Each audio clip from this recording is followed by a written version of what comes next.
It's okay. We were making up for lost time because there was a lot of parts where we kind of were just like do spinning spiel.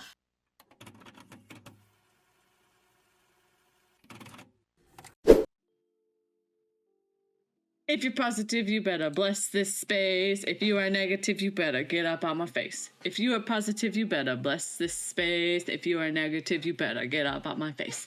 If you are positive, you better bless our space. If you are negative, you better get up on our faces. Period. One more time, one more cleanse. We did this before, but we had to redo it because it was a little messy. Yeah. Apparently, I gotta cleanse something. Something is going on in this household. Yeah, what the hell? Okay. Because my fire alarm has been going off for the last 10 minutes since we've been trying to start this shit. It's always something. If it's not the fucking lawnmower, it's that. Like, it's that. Or let it's us record that. these. Okay. Welcome back if you have watched our videos before to Witches and Weebs, and welcome if you are new to Witches and Weebs, a community where we take a otaku lifestyle, spirituality, and witchcraft and combine it into one. I am Azari. And I am Space. And today we are talking about part 2 of our vibe Part check? 2. Okay, yes. Yes. So if you have read the title, we are talking about the second part of witch archetypes following our first video called Vibe Check. So here we are just talking about different types of pop culture archetypes of witches. And I say pop culture because these are ones that are most commonly known and most commonly used in the online witch community. Space said before in our previous episode that there are a lot more types of witches, but that would be too much to get into. So we are going to just talk about the next 3, again, following our previous video, of the types of witches.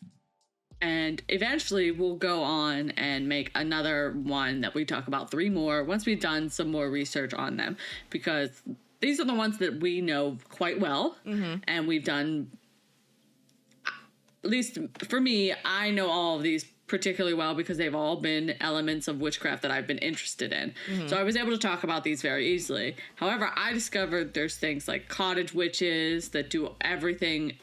House care is magical.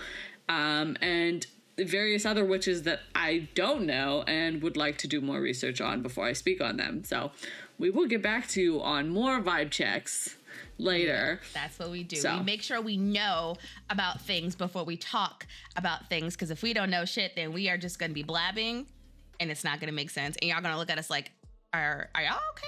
Are y'all good? Yeah, okay? Once the ADHD takes reins, I don't think anybody can keep up with us. So we need to be like on track. We're working and know on what it. The fuck.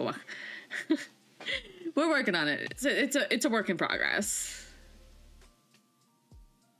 So we're gonna start with number 1 for this episode, or number 4 if you've watched the last episode, which is what Mia calls herself right now, and what I yell at her for calling herself, because I say that she uses crystals in spirituality does not mean she'll necessarily use crystals in witchcraft. Her witchcraft could be completely different. True. However, but crystals could stay in her spirituality for the rest of forever. She could use crystals. I have done spell jars, spell vials with crystals. So I am slowly integrating it into my witchcraft, but I am not just a crystal witch, and we're going to talk about not just being one type of witch when we go through the next 3, and those are called eclectic witches.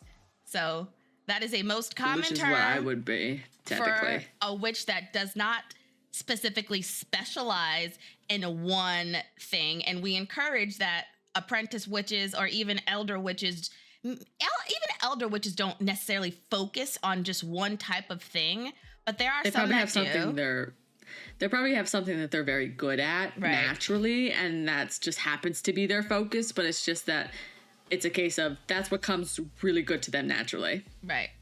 So because everybody has something that they're gonna find a little bit of an edge in compared to others, but everybody can practice everything. Right. Like within reason. I would love to be a kitchen witch. I would love to be a hedge witch. I would love to be a green witch. But that's stuff that I would have to look more into. But as far as crystals are concerned, if you take like a flow chart of an eclectic witch, and I'm going to use me as an example, crystals would be at the top.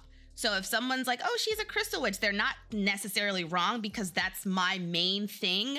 But I'm still able to do practices from other archetypes of witchcraft and archetypes of witches. So while I'm not just primarily focused on crystals, it's the thing that I know the best. So it's something that I can teach other people. It's something that I can give advice.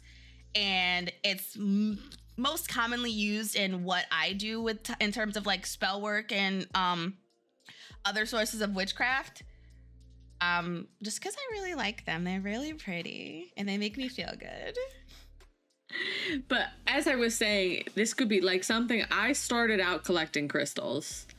I don't really make that practice anymore because I use crystals mostly in my spirituality, but not necessarily in my witchcraft at all, actually.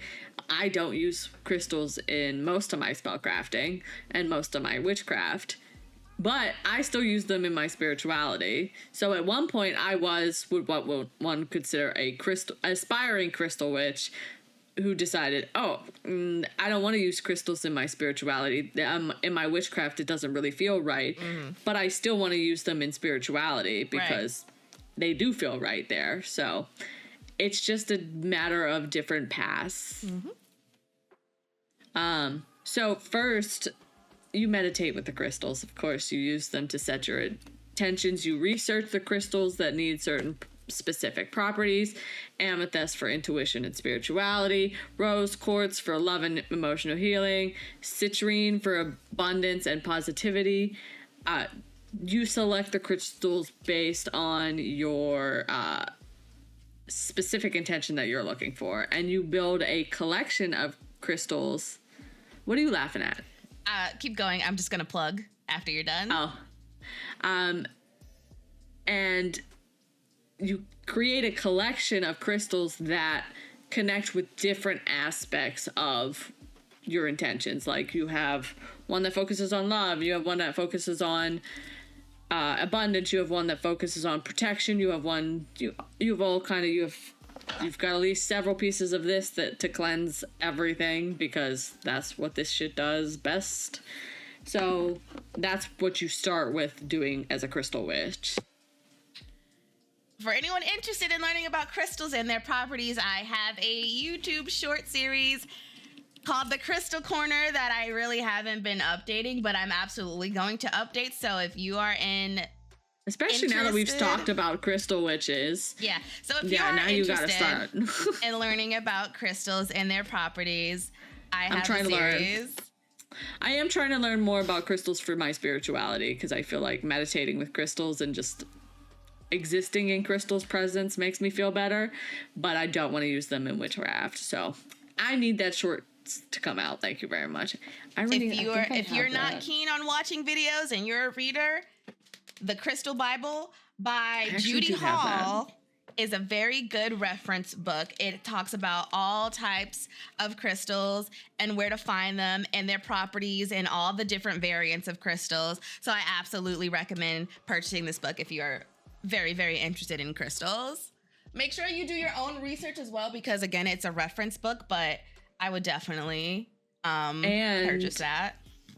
Again, depending on your culture, it could mean a different thing. If you are, that'll also be something I'll talk about, is an ancestral witch, or somebody who learns from their ancestors, literally learns from their mom, who learned from their grandmother, who learned from her great-grandmother, and all that kind of stuff. I'll talk about that, because you guys would have your own beliefs and properties that you associate with crystals and herbs that might not align with most reference books. Mm-hmm. But your stuff... Anyway, we'll get into that later. Let me not go off on a tangent. That just gets a tangent right out the ass. Your second thing is you guys would focus a lot on crystal grids, which I don't really know much about. Mm-hmm. Mia probably knows a little bit more about them, but you use crystal grids for manifestation. Crystal grids are arrangements of crystals placed in specific patterns, probably with sacred geometry, which I would love to do an episode on. Yeah. Just thought of that. You have a primary crystal in the middle that it's basically like the main intent. And then you have surrounding crystals that kind of enhance that intent. So it's like, okay, well, I would like to look for love. If it's self-love, it's romantic love, platonic love, friendship kind of love, you would put a rose quartz. And then you could have amethysts to balance out that love, because again, rose quartz is very, very strong. And if you balance it out with an amethyst, it'll kind of, what is the word I'm looking for? English is hard. It's not going to mute it, but it's going to just simmer it down a little bit so it's not too, yes. And then you've got the amethyst, which is a crystal that is used for transmuting negative energy and psychic energy into love. So you've got love on top of love. If you want to focus more on aspects of yourself, you can put an obsidian there, because obsidian is really good for shadow working, and it's going to draw out the shadow and have you confront all of the, you know, issues and negativity that come with the shadow. So you can sit down and talk with it, take all of that negative energy, transmute it into love with the amethyst, and it's going to go into the rose quartz, and it'll like amplify that sort of intention. So that's why it's really good to research about crystals and their properties, so you know, not exactly, but to an extent of what does what and how to arrange it so it works properly with the crystal grid. Yes, and also since there's many different ways that you could arrange these, you should also look up different grids, because you could, I have it marked here that you could just do it in a regular circle, you could do it in a sacred geometry kind of way to access specific things, but then you could also do it in the shape of a flower if you want to do something to bring your garden to life, you know what I mean? Yeah. So you should adjust your grid based on your practice. There's also things like crystal elixirs that I want to bring up, because you can make those with specific crystals that are safe to do it with. So make sure crystal infused water is, depending, with clear quartz, rose quartz, that is fine. They can be used to make crystal elixirs, which is just putting the crystal in the water and setting it out in either the sun or moonlight, depending on what your vibes are. Moonlight for intuition and inside, internal, sun for external stuff. So, not all crystals are safe for elixirs, so make sure you do your research. Because there are crystals that, if in water for long periods of time, will start to erode, and then you won't be able to use it. It's like salt. Selenite would be one of them. You cannot do that. You don't need to. If you want if you want the cleansing property, just make some moon water. You don't have to put a crystal in it, just because selenite is a moon crystal. In the name, Selene, the moon goddess, selenite, named after her. So if you want some cleansing and you want it for, like, you know, the properties of the moon or something like that, just make you some moon water. It's just as well. It works just the same. Absolutely. You would focus a lot on, I think that a lot of crystal witches tend to lean a little bit more into divination from my research a little bit, just because crystal balls, scrying, any kind of pendulums tend to be made with crystals. So I think they do tend to, they'll also be the type of witches that are just decorated in crystals. Like, they'll have like fucking 6 or 7 armbands on. Where are my bracelets? You can tell that I am, like, my husband gets me these, so you can tell that I do actually really enjoy crystals, and I have like the little infographics from the people I buy them from. It is a store called Wax and Wane. 100% recommend them. Excellent. They cleanse every piece of jewelry that they give you. I watch them do it. I love that. So it's really cool.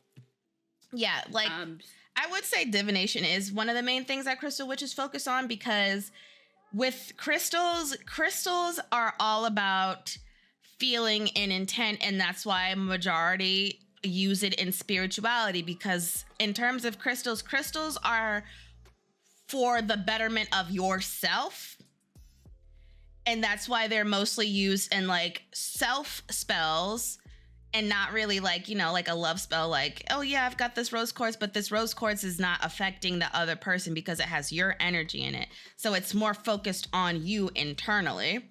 Yeah, you have to like, to use a crystal on somebody else's, like, yes, you can, I've made spell bottles and given them out with crystals in them, but it was just charged with a specific energy. And so they still had to align it with their energy for it to be effective. Right. And that's the thing, is that a lot of people don't do that part. They just buy the crystal and be like, woo. Okay. Yeah, we can talk about that in our Spell It Out episode of how spells don't actually backfire. You're just doing it incorrectly. Because when you think about it, we're all lazy and energy is the same way. If you're dormant, your energy is dormant. If you are energized, your energy is energized. But they'll also do a lot of grounding work with the crystals outside with the earth, because that is what a crystal is. It is earth all the way. And that is why they're used in meditation quite frequently. And there are crystals that have some sort of association with that specific chakra alignment. Yes, absolutely. That's great, because I also wanted to bring out that a lot of crystal witches will focus heavily on aligning their chakras and making sure they're in alignment, and using crystals in a way where they'll lay down and place one crystal above their head where your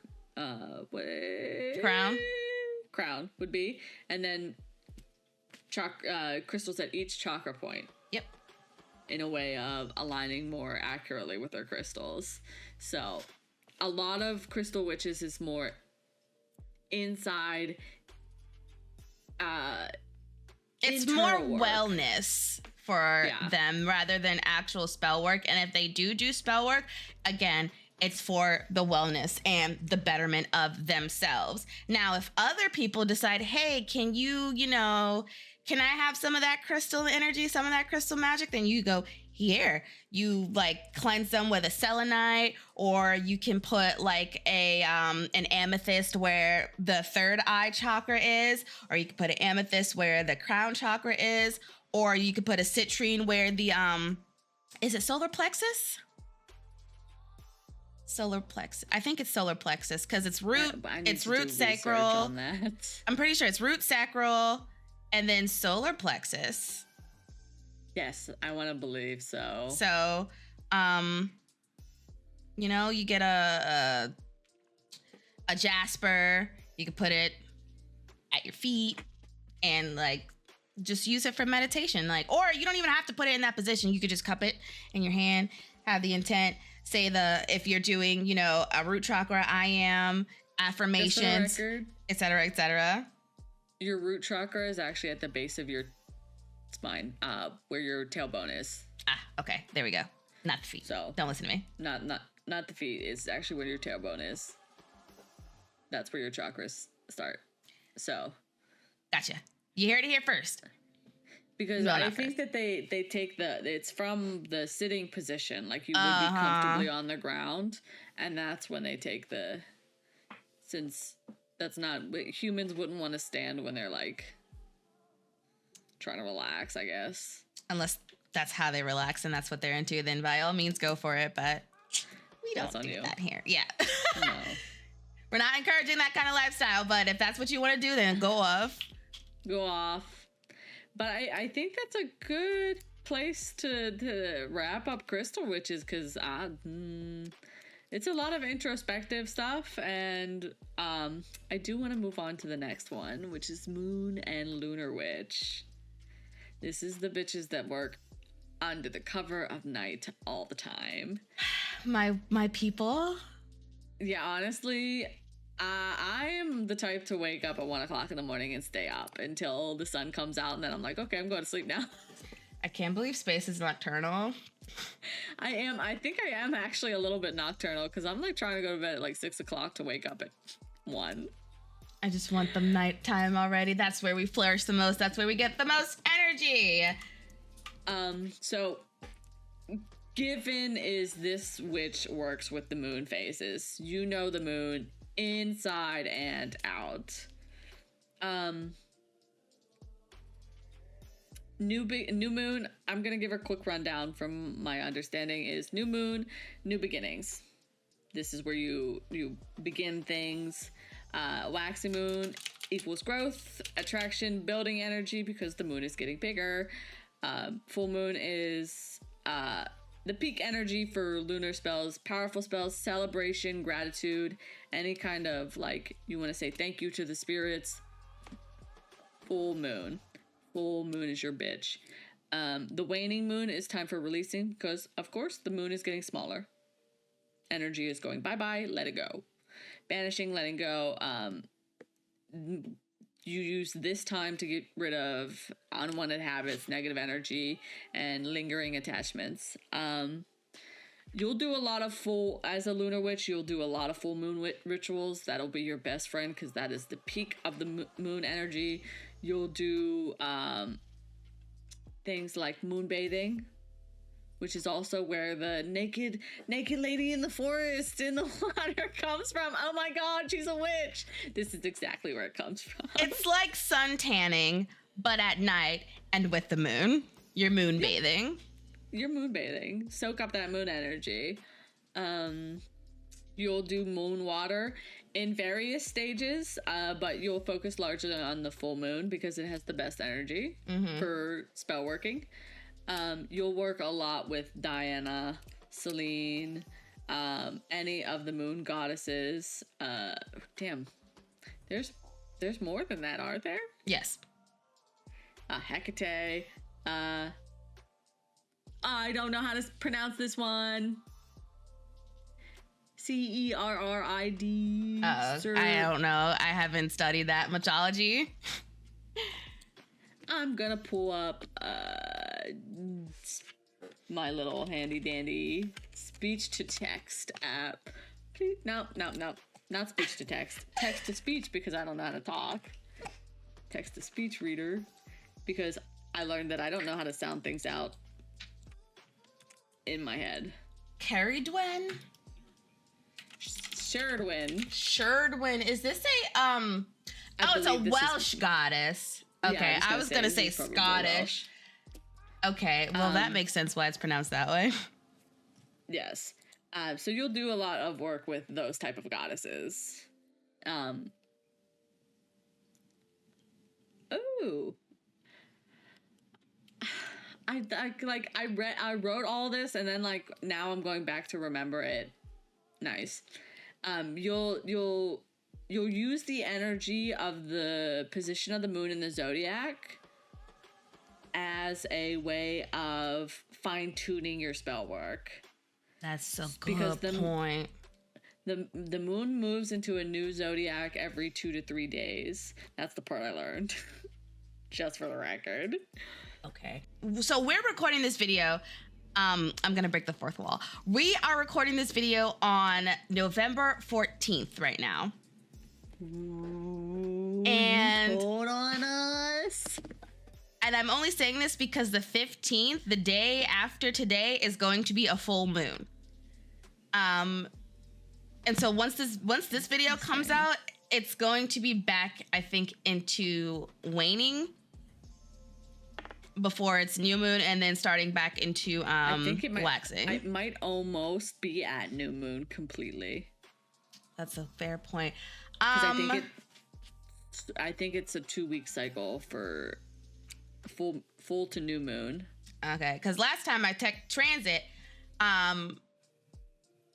it was 77% illumination and it was in Cancer. So that would have been a good time for, emotional buildup and emotional release. So if you are watching this video and you've been feeling like, oh my God, I feel so like, building up to this full moon, I've been so emotional and everything feels like it's bubbling up, and then when the new moon hits and it starts going back into its waning phase, you kind of feel like a weight's been taken off your shoulders because you were able to commune with the moon, with your emotions. Now, I'm not sure if it's going to still be in Cancer. It probably will not be. I don't think it'll either be in. It might be Leo or Virgo. Let me double check, actually. Taurus. It's going to be in Taurus. Yeah, okay, so it's actually going to be almost at new moon. It's going to be 11%. Mm-hmm. For the 27th. Yes. Yeah, it's going to be waning in Scorpio. So, it's... Yeah, so... What am I trying to say here? With Scorpio, I feel like Scorpio is more of like a change. And so... Scorpio's all about transformation. Yes. And so when you are working with the waning moon and you've got that energy in Scorpio is when you need to start working on transformation, working on change. So take all that energy and things that you want to see done differently, focus on the waning moon in Scorpio, and then when it starts building back up again to the full moon, you might be able to see things little like prosper a little bit.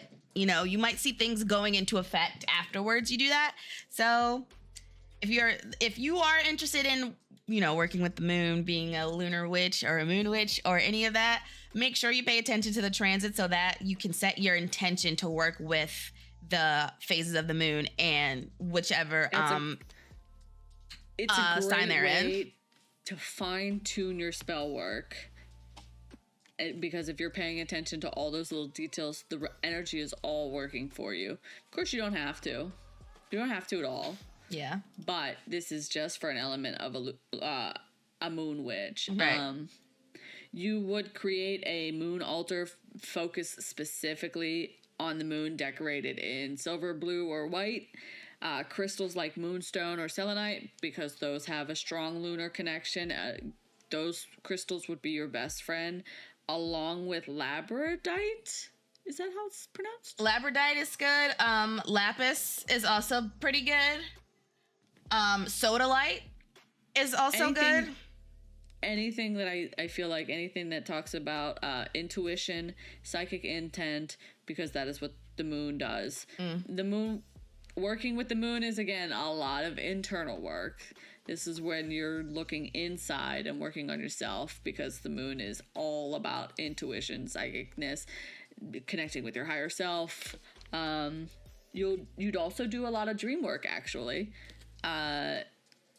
because during certain moon phases, their dreams might talk to you.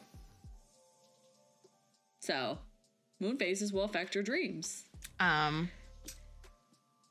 If you go to sleep and the full moon is out and you have a dream, record your dream on the full moon. Because now, if you have another dream on the full moon, you can go back and reference that dream from that full moon, and you can see if there's a connection. If there's a connection there, then there might be a message trying to get through to you. Yeah. Especially if it's similar but slightly different. Yeah. The best part is if they're similar and you can tell that there's slight changes, absolutely trying to communicate to you something. Mm-hmm. And you should pay attention to what the differences in the dreams are, as well as the similarities. Lot of divination. They would do moon witches often use tools like tarot cards, scrying mirrors, crystal balls, pendulums under the moonlight specifically, and they'll again focus a lot of their rituals and spell working on the new moon, the full moon, when psychic abilities are heightened. They'll also, again, cast spells by the moon phase. Yep. They will focus heavily on the phases of the moon. That will be your best friend. And I believe there's moon phases. There's an app that you can download, I believe is called Moon Phases, that you can use to track the moon phases. And there's also different websites that just tell you not spiritually, but I'm up on one right now, which is moongiant.com, which tells you just every single little detail that you could want except for spirituality. Yeah. So flashbanged because I brought up my regular browser window. Oh, goodness. Again, moon journaling is another practice that they tend to do, is noting how they feel during each phase, what they manifest, what they release. It helps them track their spell work, helps them track their improvements, their transformations. Moon witches also use the moon phases as a guide for self-care. Well, they'll focus on the new moon, they might rest and set intentions, and the full moon would be assigned time for celebratory and energy boosting activities. And go ahead. I was just gonna say moon water again. Oh yeah, best friend. You're gonna have a lot of moon water of all types. You're gonna have to label it. Yeah, there's a lot of like divination and I kind of want to say transmutation with lunar witches, because again, they rely very heavily on the phases of the moon, and they're kind of like into something. Yeah, it's like they're using the moon as like a big old crystal ball, and depending on how illuminated or how dark the moon is determines, okay, well, I don't want this specific part or particular spell to be too strong, so I kind of wanted to have that intention of releasing rather than building up, so they would do it on a waning moon. Meanwhile, if they want something like not immediate, but something that is stronger intent, that's something that's more like internally focused, that they want to just be not super overpowering but powerful enough, then they would start using the waxing phase up to the full moon. And we can talk about more of that in our Spell It Out episode, because yay! That is a lot to cover in one episode that's not about spellcasting, so. Yeah. A lot of moon witchery is internal work. And now we have somebody who does borrow a little bit from the moon as well. I don't know, actually. The next type of witches that we are going to be talking about are sea witches. Woo! Yay! Mia picked this one as focus, my dude. Focus. I did. So Space picked the last three, and then I picked these three. And of course, I picked Crystal and Moon because I am a crystal bitch and I am an astrology bitch. But I'm not really versed in sea witchery. That is absolutely up Space's alley, because I think Space did do some research about being a sea witch at one point. I absolutely did, because I live near the ocean and my dream is to live near the ocean. I would love to have an oceanfront property. So I could go to the beach all the time. Like, I'm obsessed with the ocean. So I could when we used to go to family vacation, we would go to the beach, and I hated sitting under the umbrella with everybody, but I could stay in the water 9 hours straight. Just let me sit in the water. If you let me sit in the water and just die there, I will be happy. I don't want to talk to you people. And then they wonder why I would read books at the beach. But I digress. Sea witch is somebody who obviously has a deep connection with the ocean, and who might also be called upon by various sea deities like Poseidon, such as someone here might have been at one point.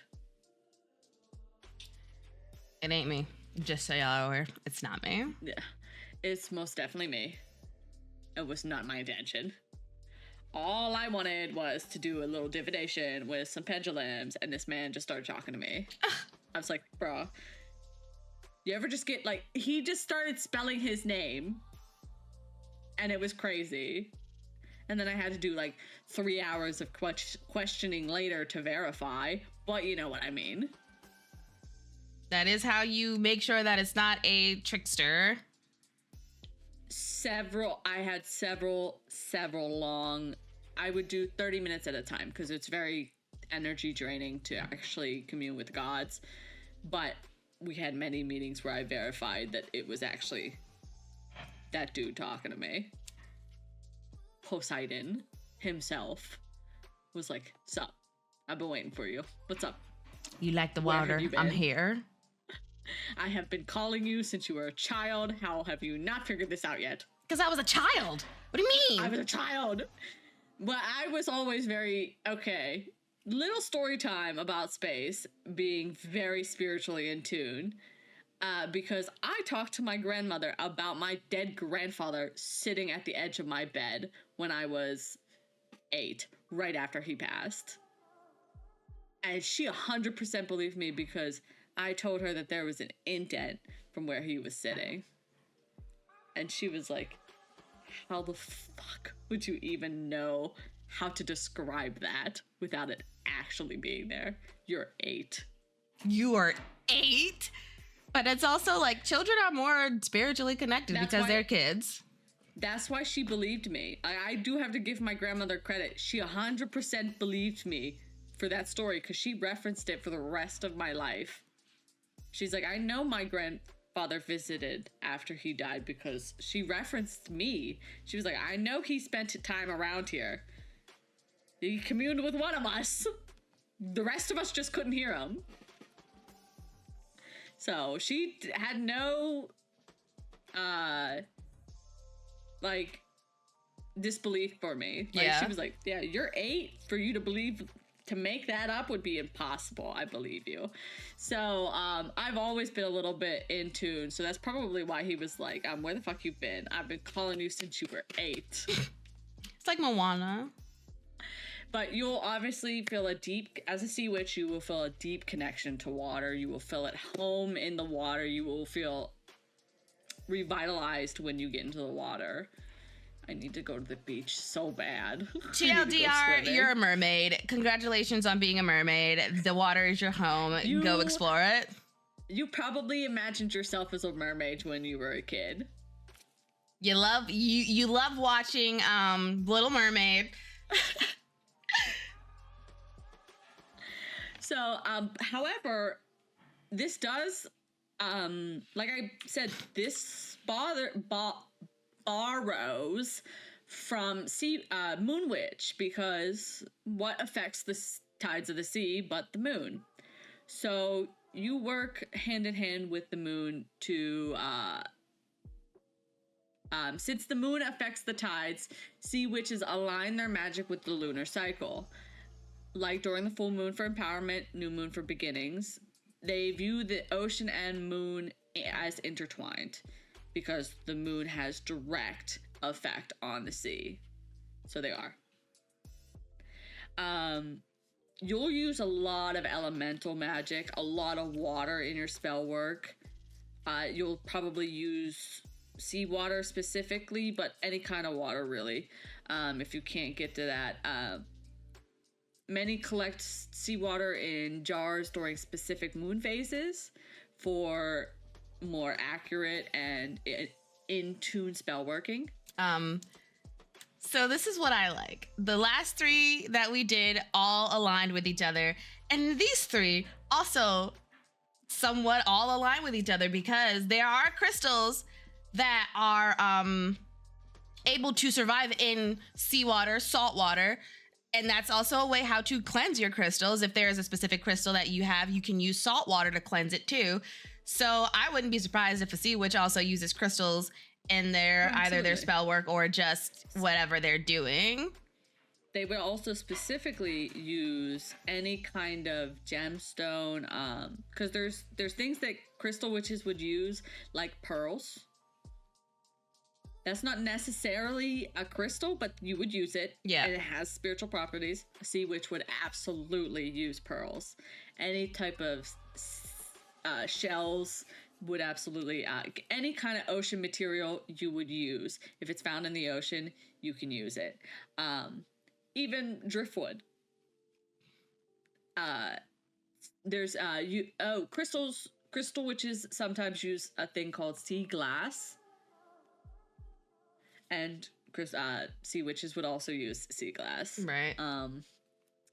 So sea cells for protection, communication and love, sea glass for healing and transformation, sand for grounding, of course, and driftwood for resilience and adaptability. So a lot of your spell work would include those different type of materials. Salt, specifically sea salt, is often used for protection and purification by sea witches. Seaweed is believed to carry strong oceanic, thank you, energy, and may be used it for spells involving abundance, growth, and fertility. You will also harness a lot of weather and storm magic because the sea affects waves, wind, all those kind of things. Like typhoons and hurricanes. And sea witches often work with the powerful energy of storms, especially thunderstorms over the sea, to charge their spells with intense energy. They may collect storm water. We're going to do an episode of all different kind of waters. I've never heard of storm water. That is new to me. Storm water, as well as just regular rainwater. For when it rains, they'll collect both for use in spells that require potency, strength, and transformation. Some sea witches include wind and wave magic in their practice, invoking the natural force of gusting winds and crashing waves into their spell work to amplify the effects and add a sense of movement and force into their intentions. That's really cool, actually. I'm not near any water, so I can't really divulge into this the way that I would like to, but my husband is a big fan of lakes and big fan of lake houses and lake cabins, so he really wants to move somewhere that has waterfront. Yes, because he loves water, and he might be a fucking sea witch, but he likes it because he likes fishing. Like fishing is his whole thing. I would love to go. See, me and Warren will get along because I would love to go deep sea fishing. I actually really love fishing. The one time that we went camping when we were back in North Dakota, we went fishing. Carlos is staying on the beach because men don't know how to swim. We went fishing. JK. I almost caught something. I just didn't know how to reel it in because I'm a baby fisher. I don't know how to reel in a fish, but I almost caught a fish once, and it was really fun. That's me. I have never caught a fish, but that's because I just cannot get the reeling in properly. But I would love to just go out and experience that. So, okay. Into the next, we're talking about deep sea fishing. We'll talk about ocean deities next, for real, because you will be working with Poseidon. Yamea. I'm just gonna put Tiamat, and there's two more. Brigid. Bridget. Is it Brigid or Bridget? I don't know. Brigid. Hold on. I'm gonna look up the other one.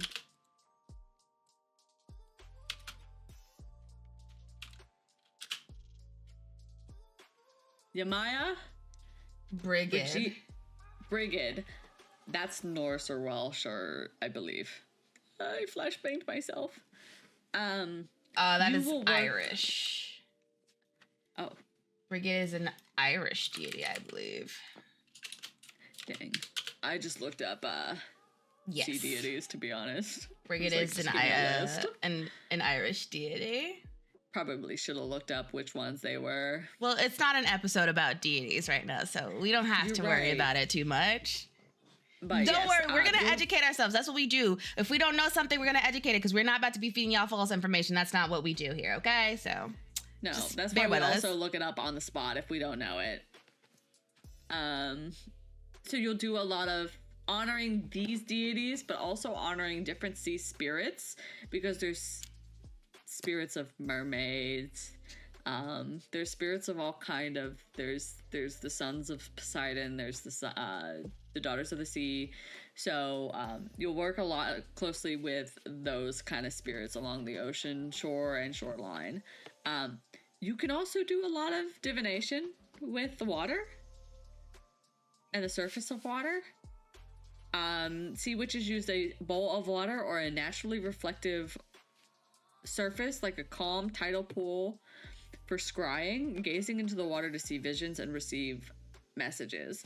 Some sea witches also do divination with seashells in a practice similar to reading tea leaves, interpreting the patterns and shapes they make, or even tossing shells to gain insights into questions. It's so cool. They use it and very much have you like seen on TikTok how they'll toss out charm reading. That's pretty much what it is. Okay. It's the same kind of thing. It's just with shells. Dang, where my sea witches at? I'm trying to see something. I'm trying to see something. When a sea witch creates their altar, obviously it's going to be a sea-based altar, so they'll use things like shells, coral, starfish, sand, sea glass, and driftwood. They'll also use candles that are typically light blue or green to honor the sea and place symbols of the water and the moon on their altar. That's cool. I keep saying that's cool because, like, I don't know what else to say, but it's like I'm learning so much about sea witches, so I'm just like, what? Like, I have hard eyes at sea witches right now.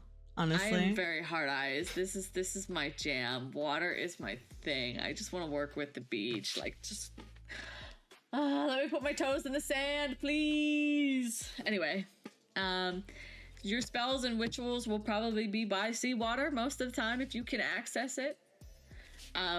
Beach cleansing rituals would be a good focus for you. Using the ocean waves to wash away negativity. This would probably be also another you're in the nude kind of vibe. Skinny dipping. Running around naked. And it's so cool because actually I'm just gonna like go off a little bit. I've been playing The Sims 4 recently, and The Sims 4 has recently come out with the Life and Death expansion. And one of the things that you can do at one of the festivals in the new town is literally you can go swim in moon water because it's a river that has the moon shining right on it. Yep, and it's sparkly, and you can go swim in it, or you can go put down a little, like a beach towel or a blanket, and you can moon bathe. And I think that it's so cool how they incorporate those kind of things, especially in The Sims now, which is a basically mundane game of doing the same shit every day, but now they're starting to add more supernatural things into it, and I really like a supernatural occult things, and it's so cool. Sims does their supernatural stuff so much better. They just need to add that shit back in.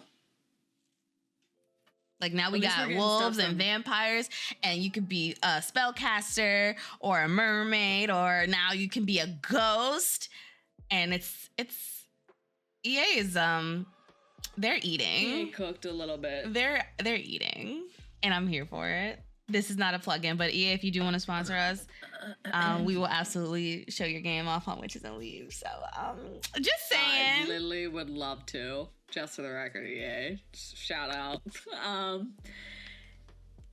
They'll also take to writing the intention in the sand at low tide, watching as the waves wash it away as a symbolic act of release.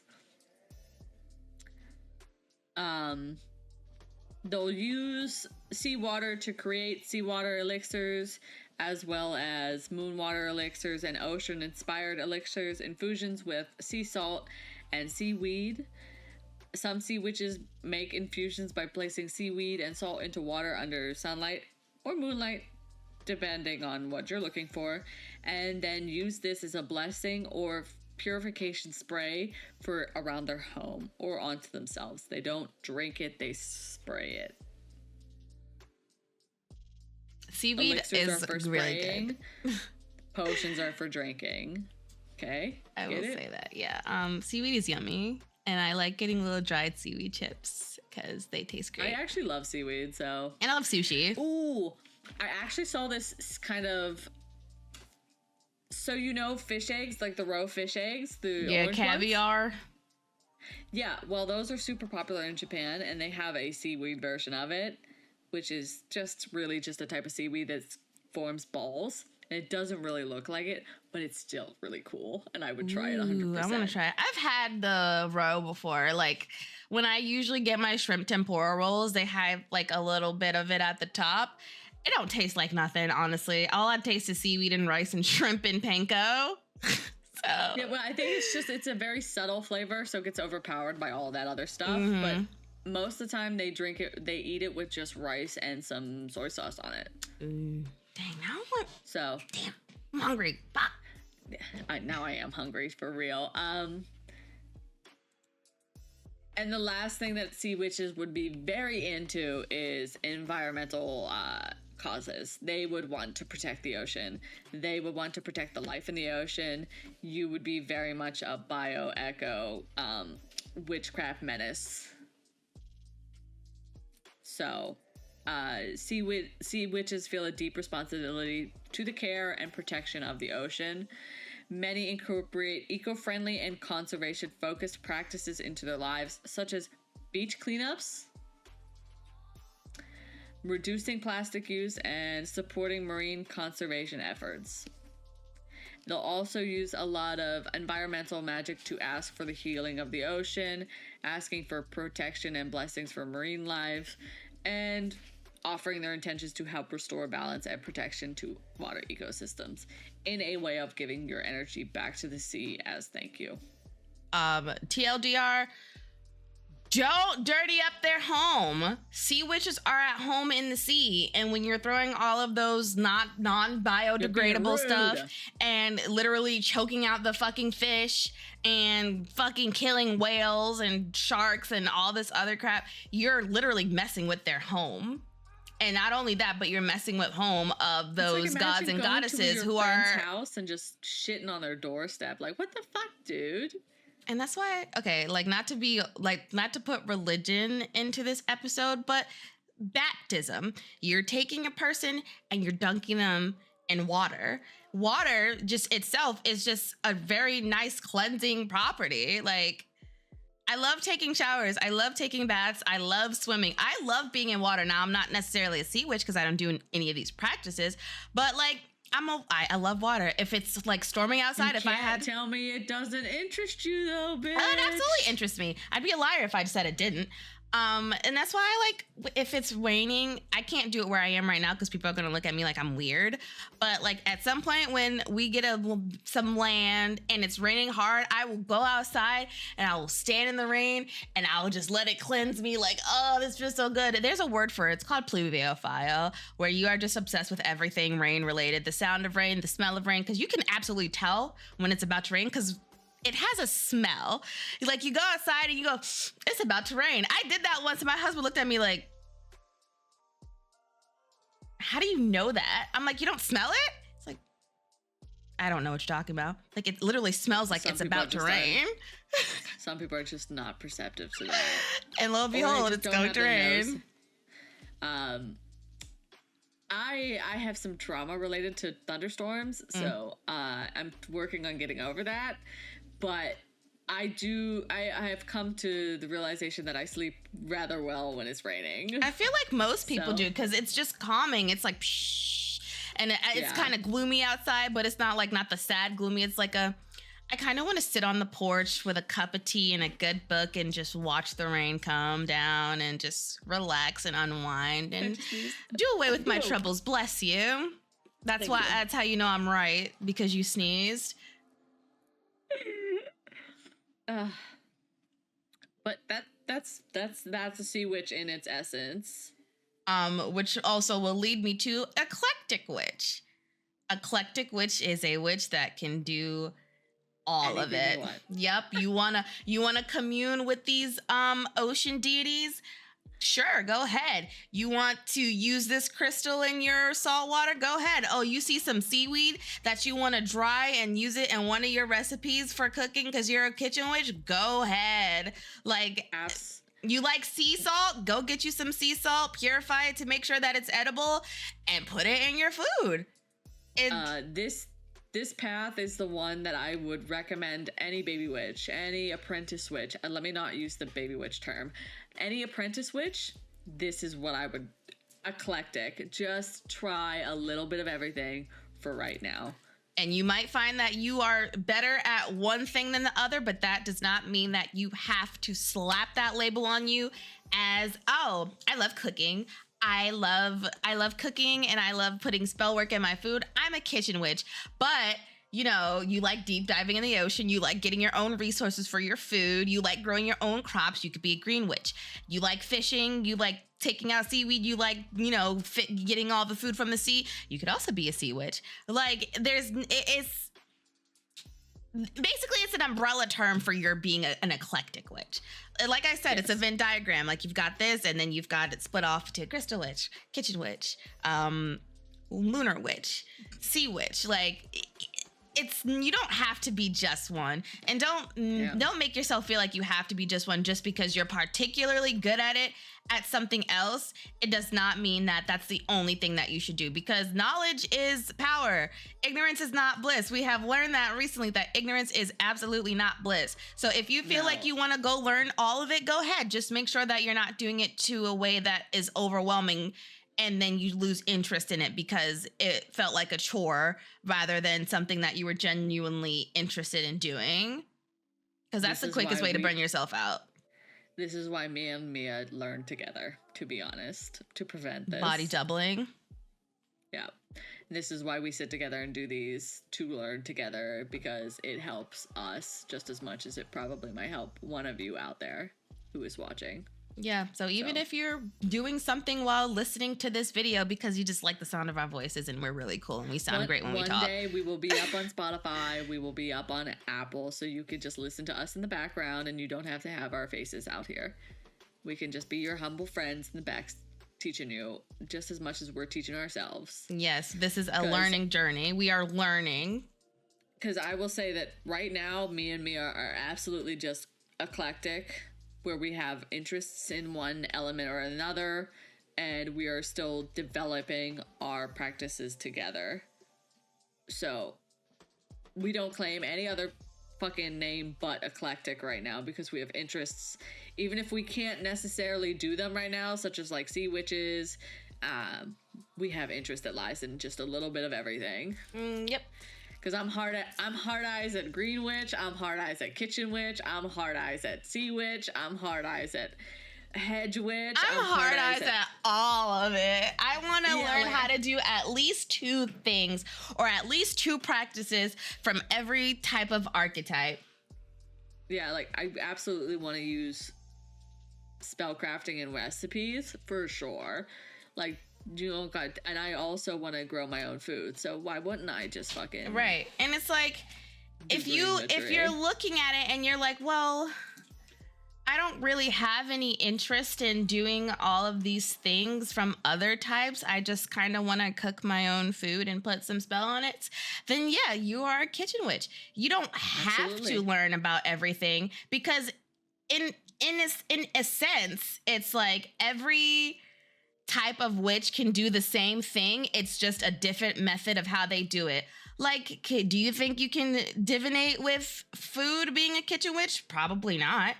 But if you're also really not into divination, then that's fine. You know, it's your interest.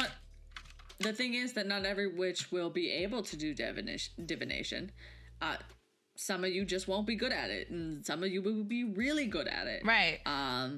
So it really, you have to find the practice for yourself, and your intuition, what interests you, is a great way of telling, like, okay, this is a great place to start. Right.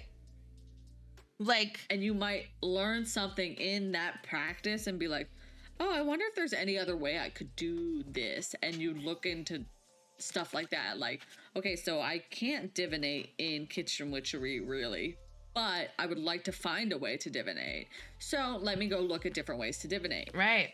From there, you start branching out into different practices because you don't really know how to divinate with kitchen food. But there probably is a way. We're probably talking out. Well, there is actually tea leaves. Oh shit! Hello. Yeah, of course they fucking do tea leaves. there you go. If you want a way to divinate as a kitchen witch, tea leaves. Either way. But maybe you don't like doing tea leaves. Maybe you don't understand tea leaves and they just don't vibe with you. Right. You'd have to find another way if you want to. Like, so, there's plenty of different ways that you would find your own path. Like, we encourage being eclectic because we encourage people to look into things. It's like, well, and experience exactly. Other things. Like, okay, you want to try out crystals, but crystals are not for you, then you don't have to do anything crystal witch related. You don't understand the moon and transit and astrology, that's okay. You did all this research and it just doesn't interest you, that's fine. It's like, okay, well, I'm mostly interested in cooking. I love cooking. I don't really necessarily, I've tried all these things and I don't really vibe with them, but I vibe with cooking the most. And okay, you can be a kitchen witch. We're not saying that being one type of witch is bad, but we're saying we want you to look into more things because you never know what my interest is. The first thing that comes to mind. That's all we're saying. Yep. Experience a little. Live a little life. Oh my God, no, wait, hold on. Fun. Okay, there we go. So, yeah, that's the thing is that we're just recommending apprentice witches not come into witchcraft with I'm gonna be this and that's it. That's all. Right. Like, at least take a look at all different types and all different practices. And when you know, like, okay, I really don't vibe with any of these, you can't say that you didn't try them. And it's like, I did try them and I just didn't like them. I want to stick to kitchen witchery. Okay, that's fine. We're not telling you that you don't have to. We are just trying to encourage you to look into more aspects of witchcraft and a witch lifestyle so you can know for a fact that if it's the only thing you want to do or if something else interests you. Correct. Like, that's all. We're just trying to encourage you to experience a little bit more than just what you think might be your favorite thing, because you never know. And that's where me and Mia are in our I really should call you fucking Azuri. It's too late. It doesn't matter. I can still be Azari. Yeah, it's true, but I should still fucking try and practice it a little bit. Anyway, that's where we're at in our journey, is learning what really interests us and what we are. And I think for us, it's just we have a general interest in witchcraft. We want to learn a little bit of everything. Right, like Space said, I want to learn how to commune with spirits, so I would want to be a hedge witch. I want to grow my own crops, so I want to be a green witch. I'm already a crystal witch, so that's already something I can put under my goddamn umbrella. I want to learn how to commune and divinate through the damn sea. So I want to be a sea witch. I want to learn how to commune with the moon and learn more about the transits, because I already have astrology down. So it's like, now all I'm missing is the moon phases. I could be a moon witch. Like, there's so many things that I'm interested in, and I want to, add to my what the fuck is the word? Repertoire. Oh, solid word. That being said, that is exactly why we are doing this podcast, because clearly we are meant to learn a little bit of everything and just guide y'all in the way of where you guys need to go. Basically, Witches and Weebs is a bunch of two silly little people who are starting their spiritual journey and their witchcraft journey. And we are taking y'all along with us. And y'all are following along with us, learning with us while we learn. So we might say something today and we might change the way that we think about it tomorrow. The more we educate and the more we learn and the more we study about various different things. So we will absolutely touch on old videos one day for sure and figure out where we changed our minds, where we kept the same. I'd love to do stuff like that, but I was also just meaning, like, we are two people that really like to learn. And so it's that is what this podcast is about. It's about us learning and for real, just taking you guys along with us. Like, we want to show people the process of growth, and we are the embodiment of the process of growth, because you'll see us from the start and then you'll see us toward the finish. And I'm not going to say at the finish because you're never really done, but we will be a lot further there than we were at the beginning. And you can tell from our older videos to now that we are evolving, and y'all are taking this journey cool with us. And it's like, well, I saw Witches and Weeps do it. Witches and Weeps can do it. They had a little difficulties. They had some hurdles. They had some bumps in the road, but they persevered. That's what I want to do. We are showing the raw stages of starting out and then progressing and evolving. And we're learning how not to let inconveniences ruin our lives, because inconveniences happen for a reason. It's source redirecting you. Coincidence is not real. I don't believe in coincidences anymore. I'm starting to realize that every time like something has come up and we haven't been able to do whatever, it's been a reason. Every time there's been a reason. Everything happens for a reason. It's just, if you're not perceptive enough to pick up on the why, then you just think that, oh, it's a coincidence. You're not thinking anything of it. It's like, oh, deja vu. Oh, that happened before. Coincidence. And of course, this is also coming from somebody with anxiety. Most things aren't bad. Most things aren't bad. And most people aren't bad. However, most people aren't ignorant. So it can be mistaken as bad. That's the thing. Most people are dumb as hell.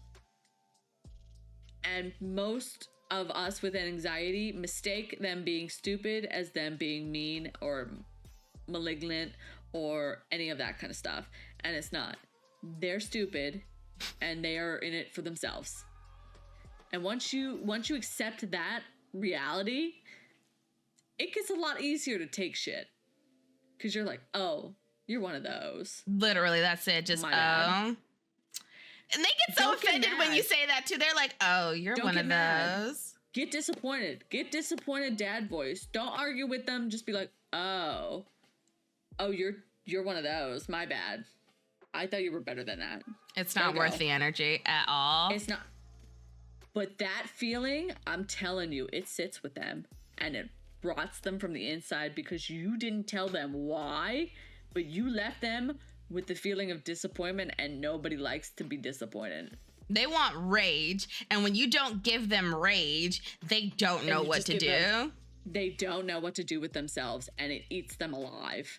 When you do not give them rage and you just give them, oh, I thought you were better than that. It's like kill them with kindness, but not actually being nice to them. It's like killing them with disappointed dad. Disappointment. Tell me, you ain't. It doesn't hurt so bad when one of those fucking father figures just hit you with the, oh, I'm disappointed. I'm not mad. I'm like, oh, I'm sorry. I'm not mad. I'm disappointed. I thought you were better than that. This is so funny, because I was talking about this yesterday. If you are arguing with someone and then you just go me, they will stop and they will look at you like, well, what the fuck was that for? That's what you sound like. You sound like me. And it's like, well, I win now because you have nothing else to say, because now you understand what you sound like, and it's like, fuck, okay, my bad. So, like, you know, I'm always down to, like, if you are given the climate, if you're interacting with somebody that is like that, just hit them with the, oh, I thought you were better than that. Don't fight it. Truthfully, just make them understand that you think they're a terrible person. Or just very ignorant. And you thought they were better than that. So that's the way I fight that kind of vibe. I'm trying not to get enraged anymore. Just be like, tisk. Damn. My bad. I had high hopes for you. Yeah, I had high hopes for you. Ooh, that one hurts. Oh, that one hurt a little bit on my soul. I had high hopes for you. I had high hopes for you. Damn. So, we have high hopes for everything, and we will not be dashed here, because our hopes and dreams are reality. True. So, we're making them happen. So, let's wrap this episode up with that little tangent that we went off at the end. But yes, right. Thank you for watching this episode. As per usual, please like, comment, and subscribe, and then turn on that notification bell to know when we are releasing new videos. We would appreciate it. We do appreciate it. We absolutely love everyone that likes to stick around and watch our episodes. We love everyone who watches our Witchy Wednesdays, our Spiritual Sundays, our Fandom Fridays, everything.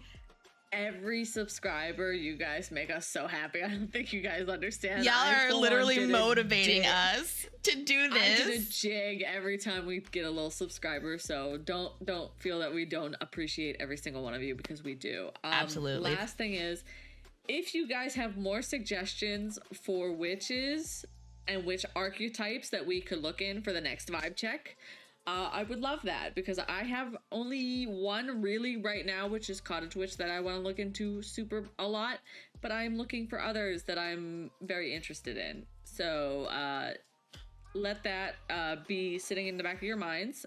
Also, the next episode that we will be recording will be our Spell It Out episode, which is all about spell works and why you guys think that your spells backfire. So be prepared for that. Stay tuned, and we might even grab some of the spell methods that these witches do and include that in those episodes too. So we will further elaborate on this various types of witches, and that's going to be a lot of fun to do, because I love doing spells. This episode gave us a lot to work with for the next episode. We are recording way more. You will see us way more. We're very excited for all this stuff. So we will see you next time. Mia, do you want to close us out? Remember, everybody, practice wisely and stay safe. May all of your positive affirmations and manifestations come to fruition. Goodbye, everybody. Stay mystical. Bye-bye. Spirit fingers. Spirit fingers.